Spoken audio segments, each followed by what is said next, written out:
हम हिंदू है, हिंदुस्तान में रहते, अगर हिंदुस्तान का नागरिक नहीं मिलते तो हम लोग क्या करते, पाकिस्तान में जाएंगे। আমরা বিজেপি ছাড়া কোনো ভোট দিই না, কিন্তু নিজে ভোটটা দিতে পারছি না, দুঃখ। আর আর আমরা ভোট দিছিও না, আর বাদে ভোট দিবার গেছি আর কই যে আমরা কোনোদিন ভোট দিতামও পারছি না।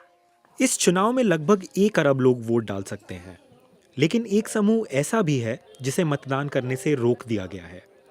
हम इन लोगों से मिलने के लिए असम पहुंचे।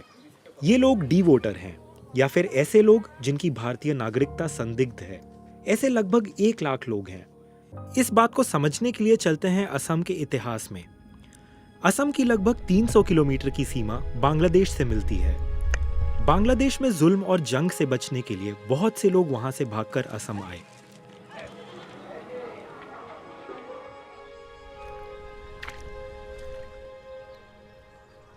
আমার বাবা কোন সময় আইছে আমি বলতে পারি না, আমি 4 বছরের মানুষ।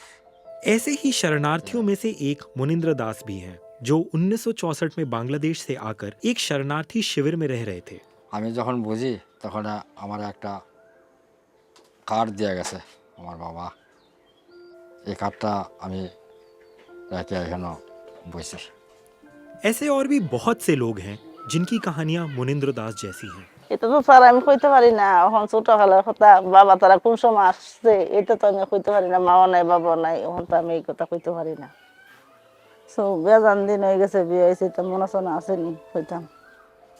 ये समस्या झेलने वालों में हिंदू भी हैं और मुसलमान भी। বাবার বাড়ি যার কিছু পাড়তেরই জন্ম হয়েছে। 1970 के दशक में राष्ट्रवादी समूहों ने विरोध प्रदर्शन शुरू कर दिया। उन्होंने सरकार से मांग की कि अवैध अप्रवासियों की पहचान करे और उन्हें वापस भेज दे। इस विरोध प्रदर्शनों के नतीजे में असम समझौता हुआ।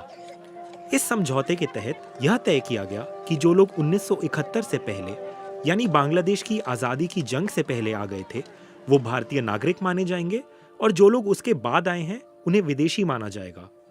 1997 में चुनाव आयोग ने उन लोगों की पहचान करने का अभियान शुरू किया जिनकी भारतीय नागरिकता के बारे में शक था। इन्हें डी वोटर कहा गया। इस अभियान के साथ इनकी कानूनी लड़ाई का एक लंबा सफर शुरू हुआ, जहां डी वोटर्स को फॉरेनर्स ट्राइब्यूनल के सामने यह साबित करना था कि वो भारतीय नागरिक हैं। बहुत से लोगों को नोटिस मिला और वो इन्हें पाकर हैरान रह गए।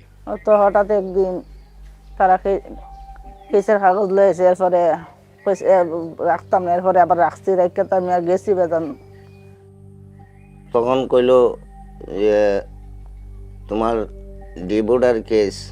আমি কইলাম স্যার ডিবোর্ডার কি, তাই তা তো আমরা বুঝি না। যে আমি আমার কাগজপত্র দেখছে দেখে তো আমি কেস চালাইলাম।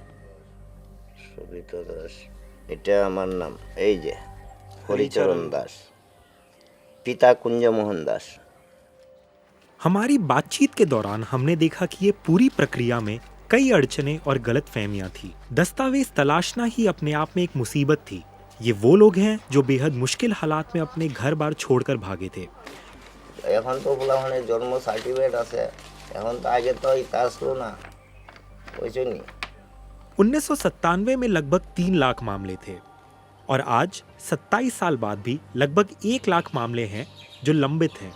जिन लोगों के मामलों में फैसला हो चुका है उनमें से ज्यादातर को भारतीय घोषित किया गया, लेकिन इनमें से कुछ ऐसे भी हैं जिन्हें विदेशी करार दिया गया।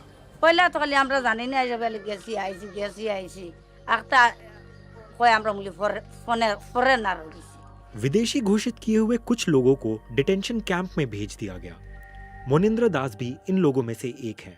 আমার খবর দিয়ে নিছেন থানাত, কাঠিগড়া থানাত নিছেন, কইছে কাগজ লিয়ে আও। কাগজ লিয়ে গেছি, যাও গাড়ি চাপবো ওটা না, গাড়িতে ওরা আরেকবার নিচে জেল গেট যাও ঢোকা, ওই জেল গেট খুলে দিছে, আমরা ঢোকা দিছে। लॉकडाउन पे पूरा 1 साल नहीं दिखाया पापा को। मैंने वकील ने कहा 2 साल के बाद होगा, बिल होगा। तो 2 साल के बाद जो जमीन हुआ था उनको लेके गया, बहुत पैसा गया। 2 साल के बाद बाहर आया। हमने कानून के कई जानकारों से बात की। उन्होंने हमें बताया कि डी वोटर घोषित करने की प्रक्रिया ही एक तरफा और मनमानी है। सरकार के अलग अलग विभागों के बीच आपस में ठीक से तालमेल नहीं था। इसी वजह से कुछ गड़बड़ियां हुई, जैसे मुनिंद्र दास को विदेशी घोषित कर दिया गया, फिर भी वो अपना वोट डालते हैं। और उनके परिवार के कई सदस्य भारतीय हैं, पर उन्हें विदेशी घोषित कर दिया गया है। हालांकि इस पूरी प्रक्रिया की वजह से डी वोटर्स और उनके परिवारों को भारी कीमत चुकानी पड़ी है। पापा का जो केस था, बहुत पैसा हम लोगों को मांगा रिश्तेदार के पास, वो देने के लिए पढ़ाई चढ़ दिया। बहुत दिक्कत होते है कि हम लोग गरीब है, हम लोग बढ़ने का कोई फायदा नहीं।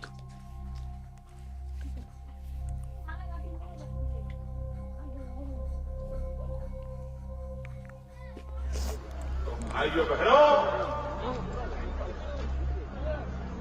मैं आपके पास आया हूं। 2014 में जब बीजेपी विपक्ष में थी तो उन्हें एहसास था कि ये एक जज्बाती मसला है और उन्होंने इसे चुनावी मुद्दा भी बनाया। सरकार बनते ही यहाँ के आपके डिटेंशन कैंप मैं खत्म न कर दूं तो मुझे कहना। आज 10 साल बाद भी ये एक भावनात्मक और चुनावी मुद्दा बना हुआ है। আমি বিজেপি পার্টির বুথ কমিটির সদস্য মেম্বার হিসেবে আছি। আমরা তো এটাই বুঝ দিয়া দেয়, আমরা বহলম মানুষ, আমরা তো ওটাই বুঝ দিয়া দেয় গেলে যে তোমরা এটা কিছুদিনের মধ্যে ডি ভোট বলতে আর থাকতো না, শেষ হইব। আমরা সেসব বড় বড় প্রতিনিধিরা তো ওটাই বলে। किस सरकार के चुनो,